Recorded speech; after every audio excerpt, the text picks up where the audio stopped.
यूं 2018 के इलेक्शन नज़दीक आ रहे हैं, यूं सियासी पार्टियां अवामी प्रोजेक्ट के इफ्तिताह पर जोर दे रहे हैं। वज़ीर आला सिंध अरबाब गुलाम रहीम के दौर में शाहपुर चाकर के लिए 20 करोड़ रुपए की लागत से मंजूर होने वाला डिग्री कॉलेज पीपल्स पार्टी के दौर हुकूमत 8 साल में भी शाहपुर चाकर का डिग्री कॉलेज मुकम्मल ना हो सका। पीपल्स पार्टी के सेनेटर आजद धामरा ने नामुकम्मल कॉलेज का इफ्तिताह करके कॉलेज में 2017-2018 के दाखिले शुरू कर दिए, जबकि कॉलेज में वडेरों के जानवरों के साथ साथ इनके मजदूरों के भी डेरे मौजूद हैं, जबकि कॉलेज में जंगलात का राज भी मौजूद है। कॉलेज का काम 30% मुकम्मल हुआ है, जबकि 20% से ज़्यादा काम अभी नामुकम्मल है। दूसरी जानब कॉलेज में एक प्रिंसिपल और एक क्लर्क तैनात कर दिया गया है और कॉलेज में दाखिले भी शुरू कर दिए गए हैं, जिससे यह ज़ाहिर होता है कि इस साल कॉलेज में दाखिल स्टूडेंट बगैर पढ़े और बगैर कॉलेज आए इम्तहान देंगे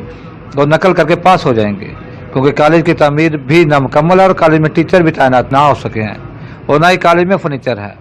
ज़रूरत इस अमर की है कि अगर सूबाई हुकूमत चाहती है कि सिंध के अंदर एजुकेशन का म्यार बेहतर हो और शाहपुर चाकर में कायम डिग्री कॉलेज फाल हो सके, ज़रूरत इस अमर की है कि यहाँ से गैर मुतल्लका अफराद का दाखिला ममनून किया जाए और कॉलेज से जंगलात का ख़त्म भी किया जाए और कॉलेज को फर्नीचर फराम करके कॉलेज की तमीर को मुकम्मल किया जाए, ताकि कॉलेज में एजुकेशन का म्यार बेहतर हो और सिंध पढ़ा लिखा हो सके। कैमरा में साजिद खान के साथ सांग से इशफाक सुहैरी।